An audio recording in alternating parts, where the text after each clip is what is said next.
उससे सारी बातें बताता है तब वो माली कहता है, अरे साहब, वो लड़की बहुत अच्छी है। उसके पिता की मृत्यु बचपन में ही हो गई थी। वो बेचारी फूल बेचकर अपना घर चलाती है। मुझे बहुत खुशी है कि वो इतने अच्छे घर की बहू बनेगी। वो लोग मेरे पड़ोसी हैं। मैं आज ही उसकी माँ से बात करता हूँ। ऐसा कहकर माली वहां से चला जाता है। अगले दिन माली अपनी पड़ोसन ममता के घर जाता है और सारी उसे बातें बताते हुए कहता है, अरे बहन जी, मैं उस घर में काम करता हूँ। उन्हें सालों से जानता हूँ। बड़े अच्छे लोग हैं वो। हमारी शिवानी बिटिया उस घर की बहू बनके वहां राज करेगी। ये तो बहुत अच्छी बात है माली भैया, आप उन लोगों को कल ही बुला लीजिए।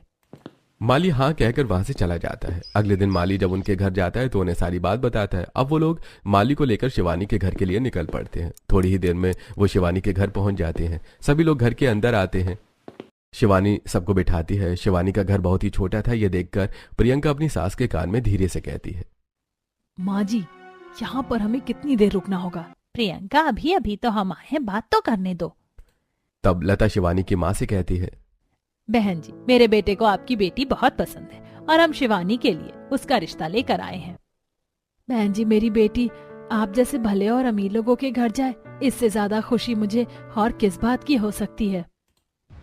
इधर ममता और लता की बातचीत हो रही होती है कि उधर शिवानी चाय बनाने के लिए अंदर चली जाती है। थोड़ी देर बाद शिवानी चाय लेकर आती है और सभी को दे देती है। एक एक करके सभी चाय लेते हैं, लेकिन जब प्रियंका की बारी आती है तो प्रियंका कहती है, नहीं, मैं ग्रीन टी पीती हूँ, चाय नहीं पीती। इस तरह विशाल और शिवानी की शादी पक्की हो जाती है। धीरे धीरे समय बीतने लगता है और देखते ही देखते 2 महीने बीत जाते हैं। विशाल और शिवानी की धूमधाम से शादी हो जाती है और शिवानी दुल्हन बनकर घर आ जाती है। शिवानी गेट पर खड़ी होती है, तभी लता हाथों में आरती की थाली लिए शिवानी की आरती करती है और फिर कहती है, शिवानी, इस कलश को गिराकर गृह प्रवेश करो। कलश गिराकर शिवानी गृह प्रवेश करती है तो अपने ससुराल को देखकर हैरान रह जाती है। वो चारों तरफ देखती है और मन ही मन में सोचती है, अरे वाह, मेरा ससुराल कितना बड़ा है और कितना खूबसूरत भी। मैं एक कमरे में रहने वाली लड़की, मैंने तो कभी सोचा भी नहीं था कि मैं इतने बड़े घर की बहू बनूंगी।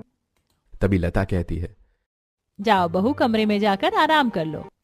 अगले दिन शिवानी सुबह उठती है और एक सिंपल सी साड़ी पहनकर तैयार होती है। फिर वो अपनी सास के पास जाती है और कहती है, माँ जी, आज मेरा ससुराल में पहला दिन है, तो आप मुझे बता दीजिए कि क्या बनाना है। मैं सभी के लिए बना लेती हूँ।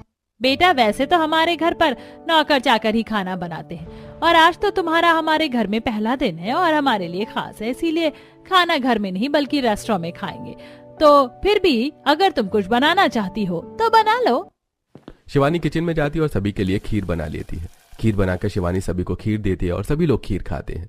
शिवानी की तारीफ करते हैं। शाम को विशाल घर आता है और एक कैरी बैग